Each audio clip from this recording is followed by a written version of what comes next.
My sister and I were reborn at 16, on the day our parents divorced. In our past life, Mom left Dad for a rich man. My sister stayed with Dad and ended up poor and divorced. I followed Mom, became a tycoon stepdaughter, was adored, and built a thriving career. Bitter and broken, my sister crashed her car into mine, trying to take me with her. This time, she clung to Mom's hand. "Take me with you, I don't want that broke loser of a dad." I smiled. So she wants my life now? Let her fight her way into the hell I escaped from. "Mom, take me with you. I don't want this pathetic, poor excuse of a father." The corners of my lips curled into a smile. So, she wanted to swap fates with me? This man-eating hellhole of a life, she was now scrambling to dive into it. "Mom, take me with you. I don't want this pathetic, poor excuse of a father." My sister's voice was just as spoiled as ever, but now it carried a hint of urgency and flattery. Mother looked at her in surprise, as if unable to process how her youngest daughter, who just moments ago called her promiscuous, had suddenly changed into a completely different person. Father, too, looked shocked. Upon hearing her words, his face darkened. "Anna, how could you say something like that to your father?" My sister had always been sweet-tongued, easily winning over our parents. Fearing our mother might refuse her, she quickly added, "I'm just stating the truth. If you weren't so useless, Mom wouldn't have cheated. You can't put all the blame on her, you should reflect on yourself too. Maybe you didn't earn enough, or weren't considerate and loving enough." I lowered my head, pressed my lips together, and struggled to suppress the smile tugging at the corners of my mouth. Father was trembling with fury. Good, good, good. He was truly angry now. His dignity as a man had been trampled, and his heart, shattered by his own daughter. Mother laughed with delight, clutching Anna's hand tightly. "Anna, all these years, I haven't spoiled you in vain. You're the only one who truly understands how hard life's been for me." Anna smiled, eager to please. "Mom, once I go with you to my new dad's place, I'll be obedient and do everything you say. I'll make sure he accepts me too." She hadn't even met him yet, and she was already calling him Dad. So desperate, it was pathetic. Father clenched his fists, veins bulging on his forehead, struggling to contain his rage. I gently tugged at his sleeve, looked up, and gave him an obedient smile. "Dad, don't be angry. As long as we have a clear conscience, that's all that matters." Just one sentence, and my 6-foot-tall father's eyes turned red. In all of this, he was the one hurt the most, yet it was his own daughter who'd betrayed him. How could he not be heartbroken? In our past life, even though he never made much money, he spoiled Anna endlessly. Afraid a remarriage might cause her pain, he chose to stay single. Such a good father, and my sister had been too blind to see it. Mother, though seemingly living a glamorous life with wealth and luxury, was in truth trapped in a nightmare. The tycoon she married was abusive and made her participate in all kinds of twisted parties. As for my stepbrother, he was even more revolting than his father. He wasn't just promiscuous, he was sick in the head. Back then, I had been desperately planning how to escape that hellish place. But now that my sister was the one so eager to jump in, well then, as her kind sister, I would gladly let her take my place. Mother took my sister with her, and also took all the money our father had managed to save over the years. Looking around at the bare and shabby home, my heart ached. Father turned away, quietly wiping away his tears, then pretended nothing had happened. "Ellen," he said, "even though your mother and sister left, I'll take good care of you. I won't let you suffer." A man who never amounted to much in society, yet stood tall to shield his family from the storm, my father didn't deserve to be this broken and humbled. He was a hero. I pushed him down onto the sofa and began massaging his back. "Dad, I believe in you. If it weren't for all your hard work outside, how could we have lived as well as we did all these years? Mom's affair wasn't your fault. You already gave us everything you had. No matter how late you came home from work, you still cooked, cleaned, and remembered all our preferences. They blamed you for their own vanity and greed. It's their morals that are twisted, not yours. So please, don't blame yourself." Father's voice turned hoarse as he nodded repeatedly. "My daughter is right. You're absolutely right. I'm going to the kitchen to cook you something nice." Watching him bustle around the kitchen, I headed to my room to start cleaning. I gathered up all of Mom's and my sister's things and piled them high in the living room. Father paused. "Ellen, what are you doing?" I gestured for him to open the door. "They're gone. Leaving this stuff around just makes the place look ugly. I don't want to keep seeing it, it'll only mess with our values." I cleaned every corner of the house, rearranged the furniture, bought new tablecloths and flowers, anything to erase the traces of my mother and sister. My father deserved a better life. 2 weeks later, Mom married the tycoon. The wedding was grand and extravagant, so much so that they even had their driver personally deliver an invitation to our home, clearly intending to spite my father. But the man Dad had become in these 2 weeks was nothing like the lifeless shell he had been. In our previous life, he had kept all this bottled up inside. He never spoke of it, just worked tirelessly to provide for my sister, growing more and more exhausted, physically and emotionally. This time, however, all the neighbors offered him warm encouragement. "Don't worry about the divorce," they'd say. "A good man like you won't be single for long. When you're ready, just say the word, we'll introduce you to someone nice." He heard it so many times that he grew numb to it. With a hot dinner waiting for him every night and a friendly game of chess with the old men downstairs, he started to look livelier than ever. When he got paid, he handed all his wages to me. "You should go to the wedding. It's been a long time since you've seen your mother, you must miss her." I didn't turn him down. I took the money and pulled out 15 bills, handing them back to him. "Better let me keep the rest. Just in case you get emotional and give it all to someone else's daughter. 50 a day is your spending allowance. Don't be too stingy, or no one will want to hang out with you. I'll hold on to the rest." Back then, Mom only gave him 300 yuan a month as pocket money, then accused him of being extravagant. He had to buy groceries and cook at home, barely dared to socialize, and had no friends.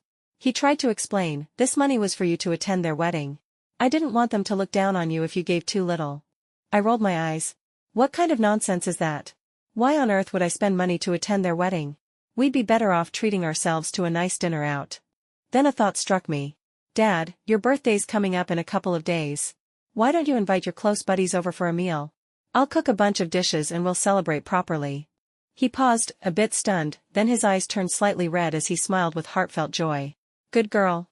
The fact that you even thought of it makes me happy. I'm content already. Besides, it's too much trouble to cook, and I don't have many friends anyway."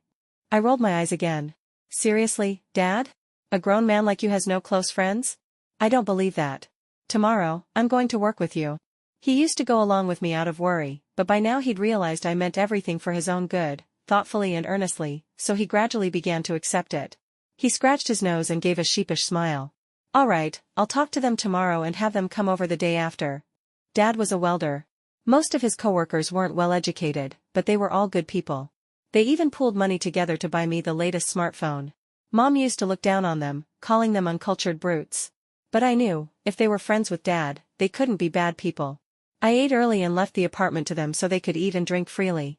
I even had the shopkeeper downstairs send up a few cases of beer. Downstairs, I sat on a bench playing on my phone when I came across the live stream of Mom and the tycoon's wedding. After all, he was a public figure in the city. The video mirrored my memories exactly, only now, the girl standing beside my mother wasn't me, but my sister. Her face wore a forced, flattering smile. For the first time, I noticed details I hadn't seen before. The tycoon and his son, my stepbrother, looked at Mom and Anna with eyes full of disdain and amusement. I also heard whispers among the guests. "That mother and daughter really think they've made it, huh? Look at him, so wealthy, so powerful, women throw themselves at him every day. Why would he choose a divorced woman with baggage unless he needed someone without status to control? She's vain, whatever, that's her own fault. But how could she bring her daughter into a place like that? That house eats people alive. Keep it down. If someone hears us, we're all dead meat." At the time, I thought those people were just jealous. But on the night of Mom's wedding, I heard her screaming in pain. I tried to run to her, but my stepbrother blocked the way, saying he needed to tutor me. I slowly closed my eyes, holding back the fury raging inside me. Mom, my sister, the tycoon, and that perverted stepbrother. They all had to die. Back at home, Dad's little gathering ended after dark. When I came upstairs, the table was already cleaned. Dad was in the kitchen, wearing an apron and humming as he washed the dishes. It was the first time I'd seen him this happy. Hearing me come in, he turned around. His cheeks were flushed from the alcohol, but his eyes sparkled with joy. "Ellen, today was such a good day. Everyone said I raised a great daughter. They were all so jealous of me." I chuckled. "Dad, this is just the beginning. You've got so much more happiness waiting ahead." He laughed heartily. "That's right. As long as you stay healthy and safe, I'll be happy, whether you get into college or not." I raised an eyebrow. "No way. I won't be satisfied unless I get into a top university. I'm going to study now." Dad clicked his tongue. "This girl's got some attitude now. Reminds me of myself back in the day. She's going to do great." I laughed too. This confident, spirited version of my father, that was the Dad I remembered. The new school term began. My sister looked like a completely different person, decked out in luxury brands from head to toe. A Cartier necklace around her neck, a Chanel handbag dangling from her hand, chin lifted high like a peacock in full display. In our previous life, I had always walked on eggshells while living in the tycoon's home, afraid of upsetting anyone or making things harder for Mom. And even then, they still took their frustration out on her. Seeing how flashy and arrogant Anna had become this time, I could only imagine Mom's life must be even more difficult now. Back then, my sister loved sticking close to me because I had good grades and was well-liked. Being around me gave her all kinds of perks. But now? She kept her distance, as if afraid I'd taint her new, shiny life. "Anna Wilson, I love your outfit," someone in the classroom exclaimed. My sister gave a disdainful snort. "I've changed my last name. From now on, call me Anna Fisher. That giant shopping mall downtown? My new dad owns it."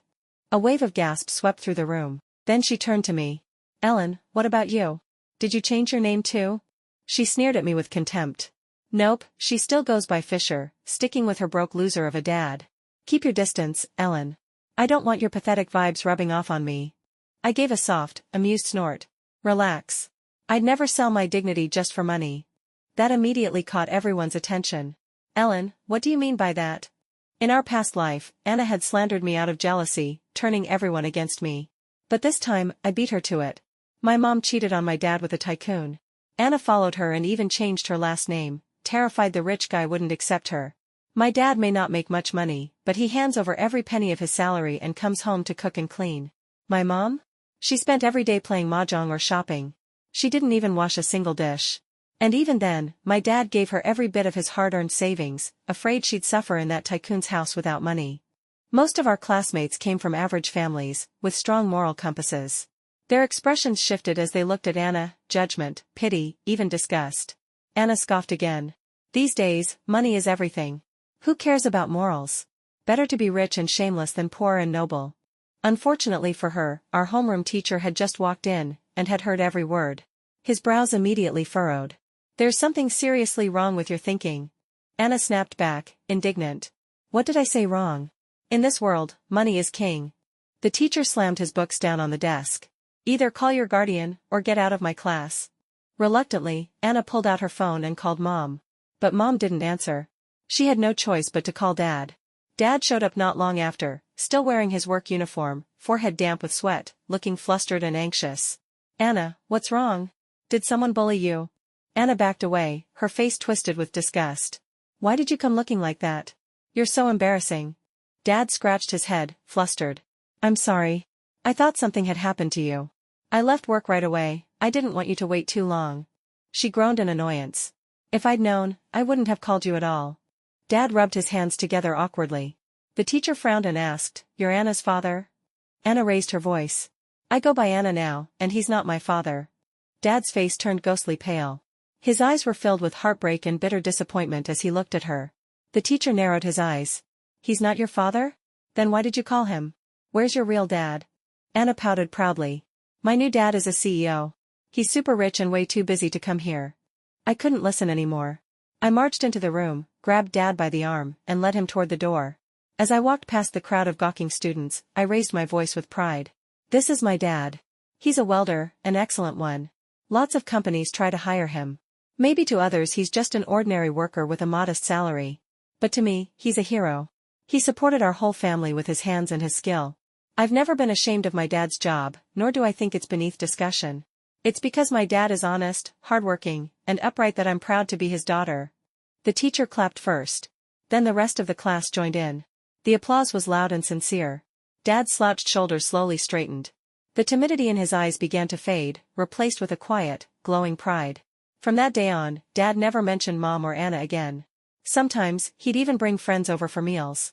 He no longer spoke in hushed tones, and a warm, easy smile often lit up his face. It was as if he'd regained the vibrant spirit of his youth. This was the father I remembered.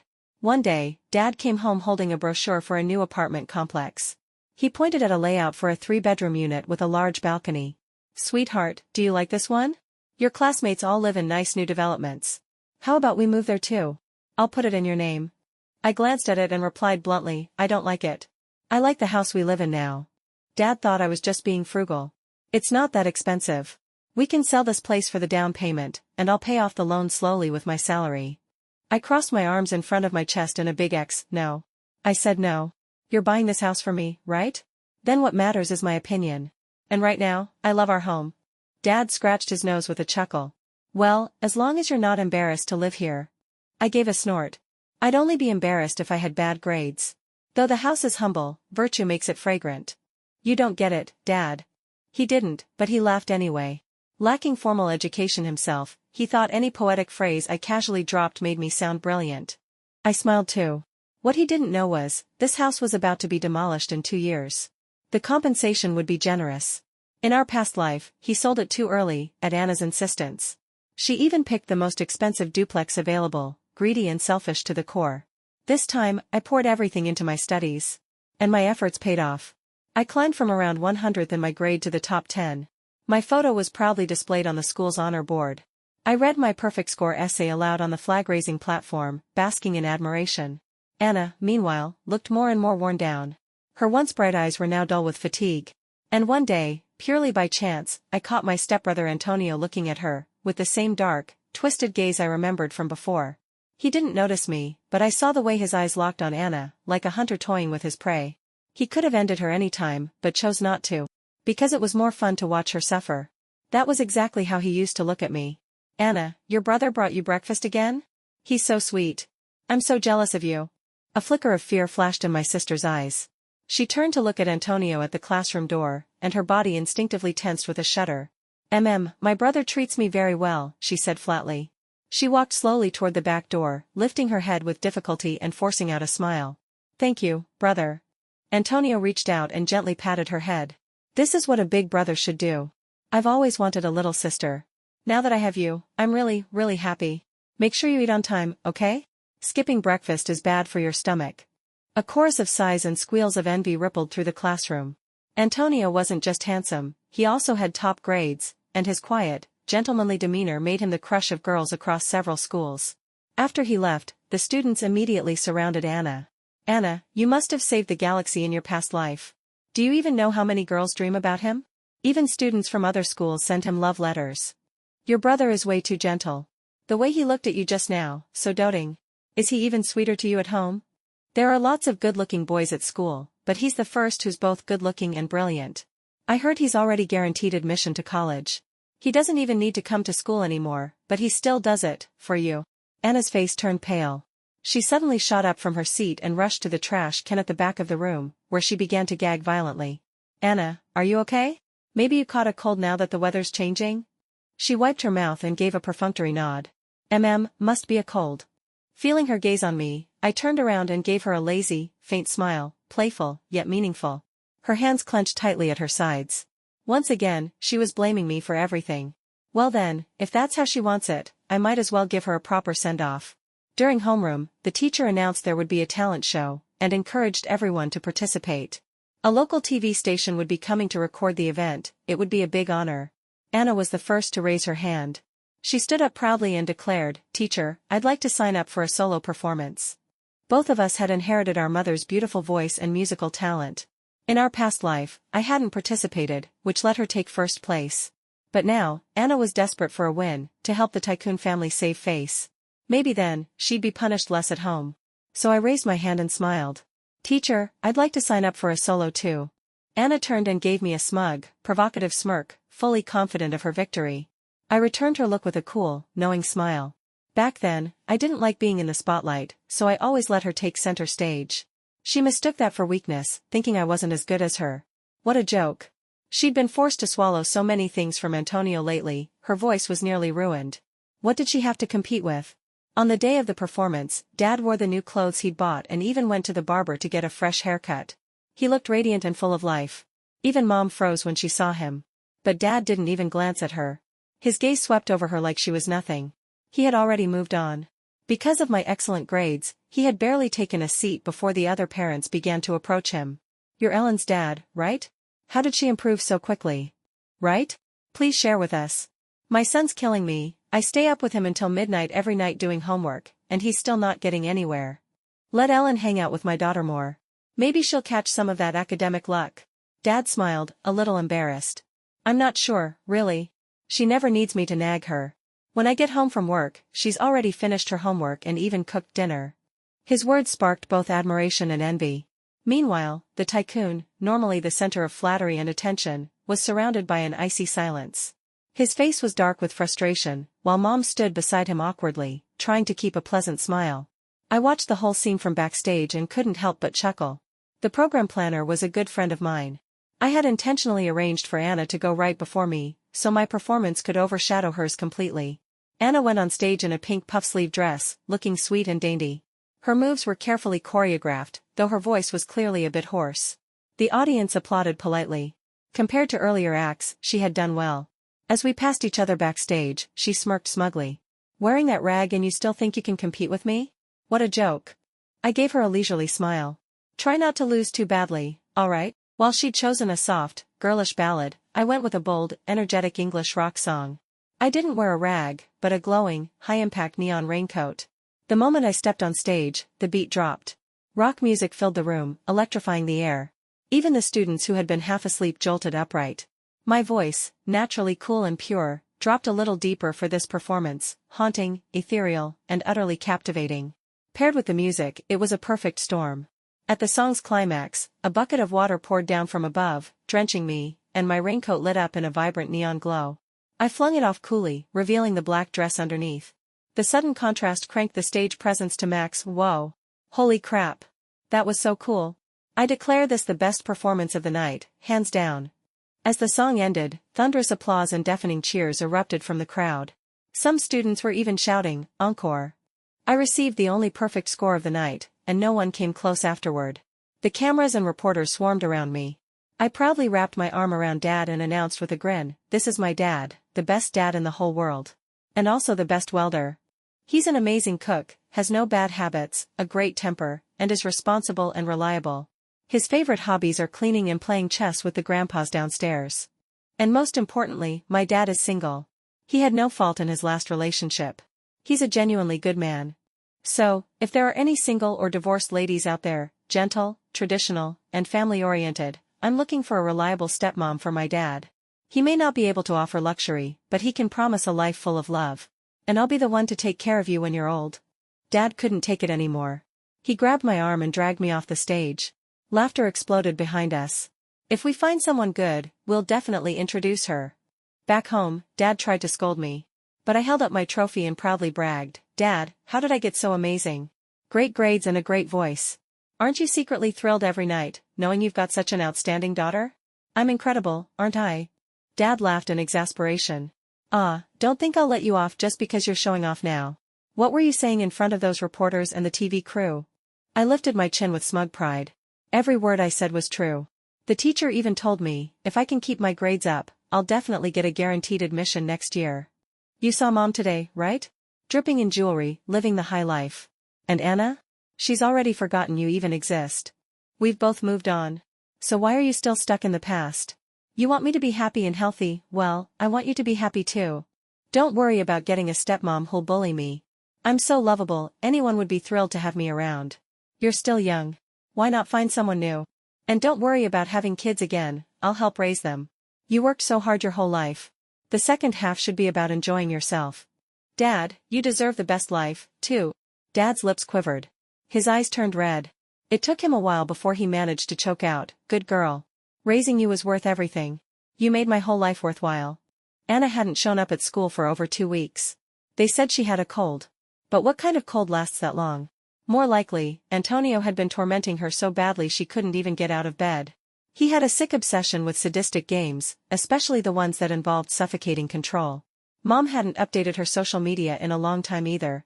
No more luxury show-offs, just silence. In my past life, I had only survived that house because I was exceptional and constantly walking on eggshells to please them. But Anna kept pushing their limits again and again. It wasn't just her who suffered, Mom did too. Well, that's fine. Mother and daughter, they belong in that hell together. Soon summer vacation arrived. The senior students had already taken the college entrance exams. Antonio would be leaving school next year. Just thinking about it brought a breath of relief. The tycoon's family flew off to the Maldives. I took Dad to Xinjiang. He was reluctant at first, worried about money. He had never traveled in his life. So I pulled out our savings account and showed him the balance. He nearly jumped. "Where did all that come from?" I grinned. "Your salary, of course. We don't spend much on daily living. Plus, I won a bunch of prizes." Still, Dad hesitated. "Save it for college." When you graduate, I'll buy you a house, a car. If you don't want to work, then don't. Just rest at home. I cut off his rambling. Dad, I'm not useless.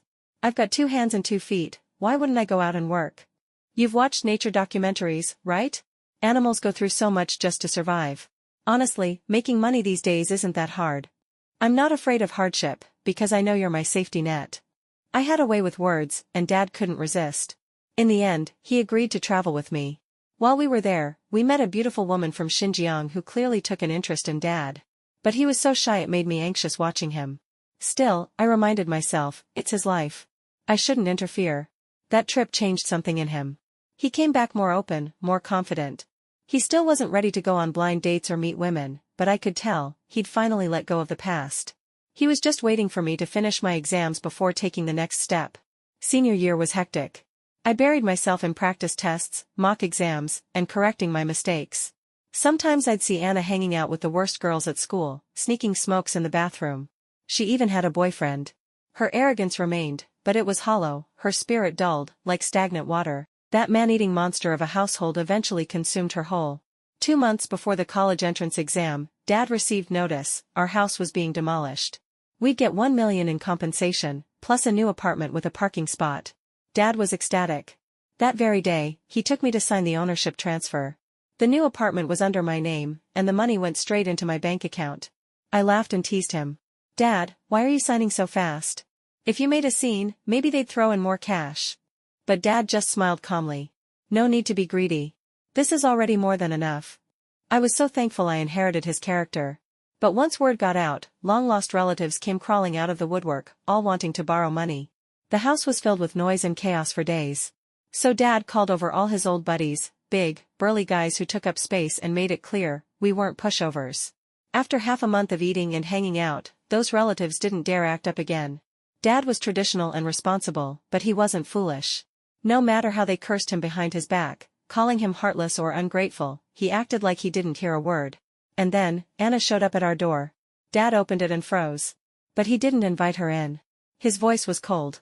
What do you want? Anna smiled sweetly. Dad, I dreamed about you last night, so I came to visit today. She tried to step into the house. Dad looked over his shoulder at me, sitting on the couch with a mocking smile. He touched his nose, then turned back and stretched out an arm to block the doorway. If there's nothing else, you should go. Anna's expression changed instantly. What do you mean? This is my home too. I stood up, walked over to her, and smiled coldly. Sorry. The name on this house isn't Wilson. It's Fisher. Anna rolled her eyes at me, then turned back to Dad with a sweet, coaxing smile. Dad, I know I was wrong. But back then, I had no choice. If I didn't change my last name, they wouldn't have accepted me. I'll change it back now, okay? I'll take your last name again. I won't go back there, I'll cut ties with Mom for good. Dad didn't hesitate. He rejected her flatly. No need. You've changed your name. This house and the compensation money won't be yours. Why? Anna shrieked hysterically. I'm your daughter too. You can't be so biased. I deserve a share too. Dad let out a cold laugh. So that's what you came here for? Just as I thought. Don't come looking for me again, I've already decided you're no longer my daughter. I gave Dad a big thumbs up. Well said. That's the Dad I know and love. Your reward? Braised beef stew tonight. Dad couldn't help laughing and turned into the kitchen. Anna tried to follow him in, but I shut the door right in her face. She could scream and pound on it all she wanted, I didn't care. None of our neighbors here knew her. She could yell herself hoarse and it wouldn't make a difference. Anna then turned sneaky. She started leading others at school and bullying me. My textbooks and homework would vanish mysteriously. Red ink was splashed across my seat. Other students stopped talking to me. I didn't hesitate, I reported her to the teacher right away. Did she think someone like me, a top student, was someone she could mess with? She was called in again. This time, Mom came to meet with the school. Dressed in luxurious clothes, she still couldn't hide how haggard and worn down she looked, like she had aged 20 years in an instant. Ellen, can't you just let this go? She's your sister. She's just being a little childish. No need to escalate it. I gave a mocking laugh. Sure, just make her apologize to me in front of the whole school. Anna rolled her eyes. Keep dreaming. But the homeroom teacher spoke up. If she won't apologize publicly, she'll be expelled. That's the power of being a top student, the school stands behind you. Mom frowned. I'm willing to donate $2 million to the school. That was a sizable amount of money. But the teacher didn't even blink. You're Ellen's mother too, aren't you? You're being way too biased. No matter how much you donate, it won't help. If a student like Ellen is wronged and her college entrance exams are affected, it's not just her reputation on the line, but the school's as well. Mom looked at me, conflicted, and in the end, she had no choice but to let Anna publicly apologize to me in front of the entire student body. Anna never forgave me for that. On the morning of the college entrance exam, she brought a group of thugs to block my way. Huh, what's the top scorer going to do now? The exam's already started, you're going to miss it. I glanced at my watch and scoffed. You're not taking it either, are you? Anna smirked. With my grades, it doesn't matter if I take it or not. They'll still arrange a university for me. But you? You've just wasted a whole year. Who knows if you'll be lucky again next time? I shrugged lazily and smiled. Oh, forgot to mention, I've been accepted through guaranteed admission. Anna went berserk. She screamed at the thugs to beat me up. But before they could even touch me, the police arrived and arrested all of them. I had already called the police the moment she tried to block me. Some people just never learn. Anna was just as foolish as she had been in the last life. I balanced college studies with my entrepreneurial journey. Using my savings, I opened a barbecue shop near campus for Dad. After class, I'd head over to help out. The food was great and affordable, quickly becoming a favorite among students. Then I started creating short videos, documenting Dad's ordinary yet hardworking life. At the time, short video content was still a new trend. But my production quality was high, and my captions were warm and heartfelt. I soon attracted a large following, and many viewers came in person just to try the food. Eventually, I rented out the entire street. Dad's old buddies even quit their jobs to join us. I offered them profit shares and made them co-owners. During slow hours, they'd sit together and chat, reminiscing about the good old days. And in the evenings, business would boom with energy and laughter. I went on to found an influencer company, helping other creators grow and launching live stream product sales. Money rolled in, by the millions. 3 years later, I completed all my credits ahead of schedule, got my diploma early, and stepped confidently into the business world. Then, the tycoon came knocking. He wanted to partner with me, hoping to grab a piece of the short video pie. Ha! Dream on. Thousands of influencers from my platform launched a coordinated campaign, exposing every filthy secret the tycoon's family had buried over the years. The public was outraged. The family was summoned for investigations, and their names soared to the top of trending searches. I didn't know the intricacies of his business empire, or who he had ties with. I didn't even know what exact industry he was in. But I had money, and with money, I could buy any information I needed. A video surfaced of him and my mother participating in a swingers party. Another showed Antonio and his buddies abusing my sister. They were charged with organizing lewd gatherings, abuse leading to death, tax evasion, and bribery. Everything came crashing down. The tycoon was sentenced to 18 years. Antonio got 12. Their business empire was carved up by competitors, eventually declared bankrupt. And then, Mom and Anna came crawling back again. Before they could even knock, live streamers camped outside my company rushed over, cameras ready. Their misery became trending content, and the influencers made a fortune. So no, I wasn't afraid of them showing up. Every visit from them meant another 300,000 plus viewers on my live streams. More money in my pocket. Then they turned to Dad, thinking he'd be softer. But to their shock, he was now surrounded by a whole circle of women, beautiful, gentle, kind-hearted women of all types. Mom shifted all the blame onto Anna, claiming it was her daughter who ruined her. In the end, she sold Anna to an old bachelor in a remote mountain village as a wife. Anna endured relentless abuse until she was beaten to death. Mom eventually became a street prostitute, but she was too old and worn out. The only clients she attracted were perverts. She died alone in a cheap, filthy rental room. Her body rotted, bloated, crawling with maggots. And then, I received a letter. It was from prison. From Antonio. Dear Ellen, long time no see. I've missed you terribly. When you died, I was devastated. My favorite toy, taken away by someone else. I heard our family empire was destroyed by you. As expected of something I once wanted for myself. You're interesting. Be good. Clean yourself up and wait for me. This time, I won't let you leave me ever again. I tossed the letter straight into the trash and said to my assistant beside me, send a few people inside to take care of Antonio and his father. Don't kill them, just make them wish they were dead. Got it. My assistant adjusted his glasses. Understood, President. I'd been so busy, I almost forgot they existed. Now look, they came begging for pain. Every week, I received photos of Antonio and the tycoon getting special attention. Bloody. Brutal. Just how I liked it. I rewarded my assistant with a downtown villa and told him to keep up the good work. In the end, Antonio died in prison, his body a mangled wreck. The tycoon died 2 years later. That whole twisted family, finally gone. All of them. And Dad? He got married, to a sweet, gentle woman. She was an elementary school teacher with a heart full of love. Due to health reasons, she couldn't have children. Maybe that's why Dad chose her. I always thought I was immune to emotions. But on Dad's wedding day, my eyes filled with tears. Because my father, finally got the life he deserved.